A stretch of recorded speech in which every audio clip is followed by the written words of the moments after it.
Hey chat, how are you? Exhales sharply. Hey chat, how are you? Inhales sharply.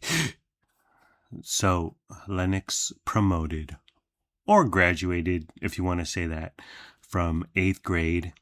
It was a big decision of what he should wear that day. It was early, 9 a.m., Thursday morning. He didn't know if he should go with short sleeve or long sleeve. I said short sleeve, but he ended up going long sleeve. But he wasn't happy with it. He's like, "This looks so weird. This looks so weird." And I said, "Roll up your sleeves to the middle of your forearm. That's a look that people do." But he couldn't get it right. He was never satisfied. But he did do long sleeve, button up, white shirt, blue jeans. He wore a jacket. He has a black jacket with a little handkerchief kind of deal in the pocket on the left breast. But that was a late ad. He was already at school and he texted Carolyn, "Bring my black jacket," but she couldn't give it to him because it's very high security, bigger than Game 3 at Madison Square Garden with the president attending. So she had to drop off his black jacket at the receptionist, and then Lennox had to go to the receptionist and grab it. But all in all, it went off swimmingly. We walked over there 8:40. The gates opened. We walked over there around 8:30.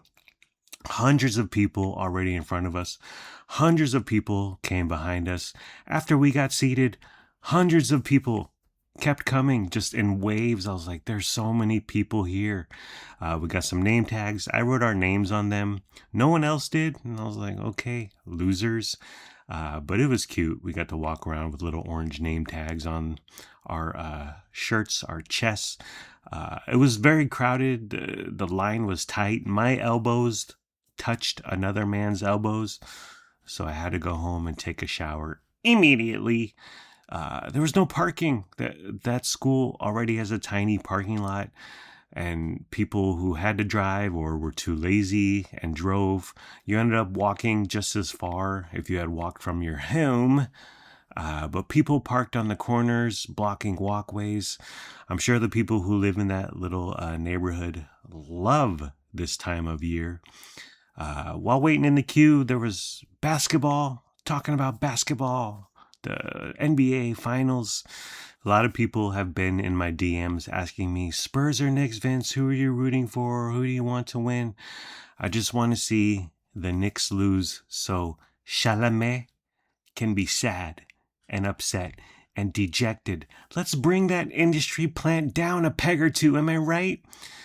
So the setup, a bunch of chairs, a couple tents, about 200 chairs. And then near the beginning, they bring over 50 more. I'm like, okay, there's 1,000 people here, but thanks for that additional 50. So there weren't enough chairs. But they had the setup to where the chairs were in the sun and then the tents were on their own. So you could sit in a chair, but you'd be in the sun, or you could stand in the shade. It's Sophie's Choice or Murphy's Law. We sat in the chairs in the sun, but then we just moved them back under the tent, and we probably annoyed people, but I don't care.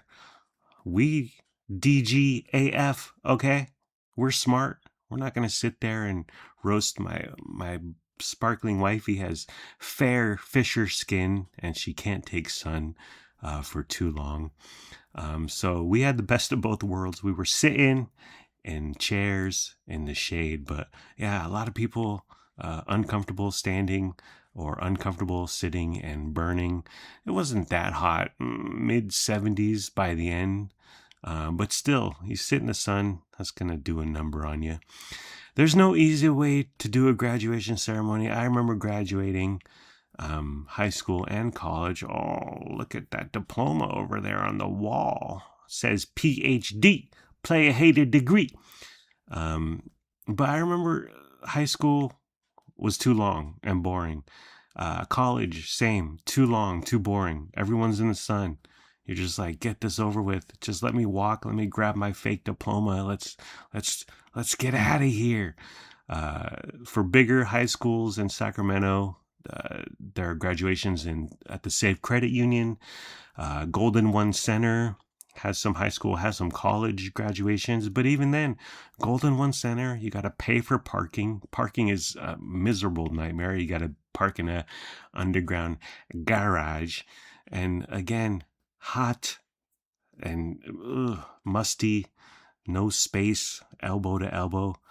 No thanks. This is why I became a college dropout and high school. Yeah, I got my GED. Sabine Ween, Lincoln's dad, shook his hand. He was there with his wife, and Lincoln has a brother and a sister. And I said, Ben Ween, what's up, dude? I said, thank you for feeding Lennox and putting a roof over his head every weekend. And he said, he's always welcome. And I was like, oh, my baby boy. The ceremony opened with Liam, one of Lincoln's, Lennox and Lincoln's friend. Liam playing either the clarinet or the oboe. I don't know, an instrument up there, but he played the Star Spangled Banner.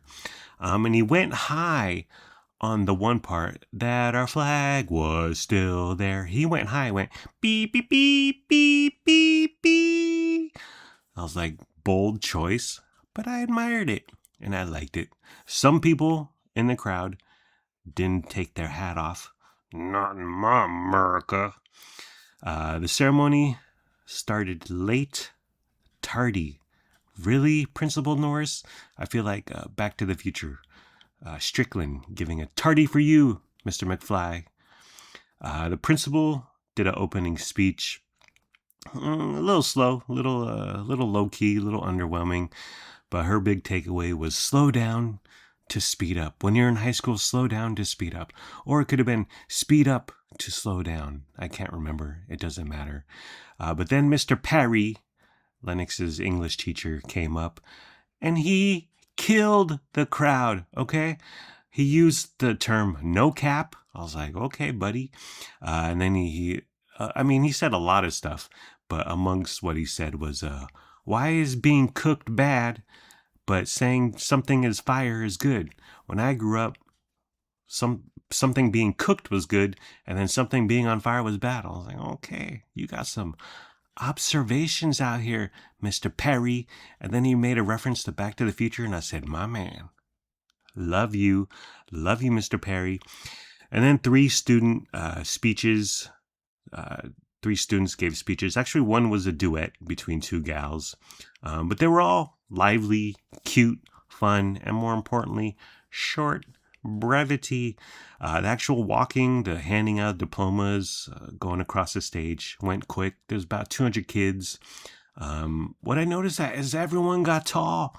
Lennox's friends who I haven't seen in years, either 1 or 2 years or gosh dang 5 or 6 years, everyone got tall. Everyone grew up. Everyone looks older. Everyone's out here groans.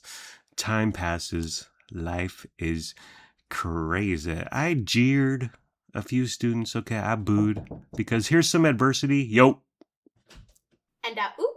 So like when Chris Wise got his diploma, they call his name Chris Wise. I said, boo, hiss, hiss, hiss. I'm just preparing them for adulthood. Sorry, Chris Wise. When the ceremony was over, I made a beeline for Mr. Perry. I said, I gotta meet that man. I gotta say hi to that man. I gotta shake that man's hand, referencing Back to the Future and all of his hot takes and entertaining content. So we're walking over, and I said, it's me and Carolyn. I said, honey, I need a quote from Back to the Future. I need a quote from Back to the Future, quick. And then instantly I said, oh, I got one. So I came up behind him. He wasn't facing us. I came up behind him, stealth, ambush, if you will. I put my hand on his shoulder. I came around into his eyesight, and I said, when this baby hits 88 miles per hour, you're going to see some serious shit. And then right away, I was like, fuck, I shouldn't have cursed in front of him. But it was the first thing that popped into my head. This is like in Ghostbusters when Dan Aykroyd thought of the Stay Puft Marshmallow Man. And I didn't even introduce myself. I'm just some rando walking around cursing. And you know what? I'm glad I did. First, he was bewildered and confused, and then he rolled with it, and we just started yucking it up, having a laugh. Like, these kids, they don't know no Back to the Future.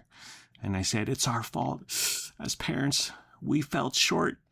We should have restricted our video options to 6 VHS cassettes and just 1 VCR, and just watching the same movies over and over and over during a long, boring summer.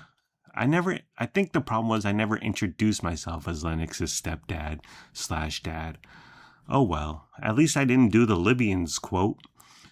Met Kave's mom, who took Lennox and a bunch of their friends to back rooms, which is rated R.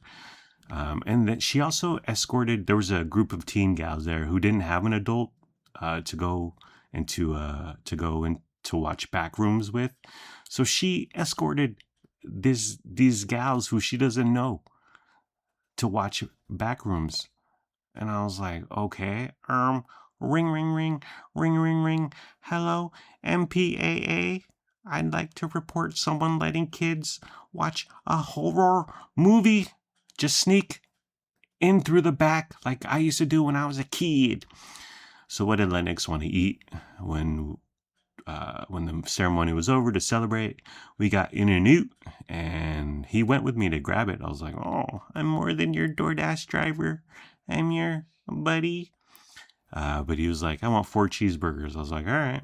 And then he said, are you really going to get me 4? And I said, sure. But he ended up getting 3 cheeseburgers and 1 fries. And he said, do I like onions? And I said, yes, I love onions. So you love onions too. We drive over there. He's like, it's so far. And I said, oh, you poor thing. On the other side of West Sac, 15 minutes to get to the In-N-Out. I used to walk to school uphill both ways in the snow. Speaking of basketball, we talked about a little basketball, Knicks, Spurs. And I was like, do you even know who Hubert Davis is? Have you ever heard of Anthony Mason? Those were the Knicks when I was a kid, early to mid 90s. I ordered our food. Me, Carolyn, Luna, and Lennox all got food. I ordered it correctly this time. Last time I got In-N-Out, I said 4 cheeseburgers and 1 with no onions and 1 with extra tomato. And the In-N-Out employee was like, wait, is that another cheeseburger? Is that one of the 4 that has no onions? So I ordered properly this time. I put some real thought into it, and I said 4 cheeseburgers, 3 of which are normal. And then I ordered mine, which is protein style, no spread, extra raw onions, extra tomatoes. It's a salad, basically. Carolyn got 1 hamburger, no onions, 2 fries, 1 for Lennox, 1 for Luna. Oh, wait, 3. Carolyn and I split 1, although she ate like 5, and she's like, I'm okay, I'm done. I'm like, okay, thanks. Gotta house all these carbs now. And then 2 chocolate shakes, 1 for Lennox, 1 for Luna. A ton of spread, a ton of ketchup, a ton of salt. And we had a feast. We had a grand old time. Day 2, Lennox had to go to orthodontist, so he couldn't eat his 3rd hamburger. So Carolyn and I split it. Although before we even got to it, he took off the lettuce, which, okay, you don't want to microwave lettuce, day-old lettuce. I'm in favor of that. But he also took off the onions, and I thought, how dare you? But so Carolyn and I split his 3rd cheeseburger, nuked it in the microwave for 45 seconds. And after 45 seconds and a day, 45 seconds in the microwave and a day of sitting in the fridge, it's terrible. In-N-Out is terrible. It turns into Mickey D's. It turned into a Mickey D's burger. It was crazy. Alrighty, I think I'm done. Take care. Brush your hair. Peace out. I'm Audi 5000 G Money. Gotta go. Late. See ya. Fiend.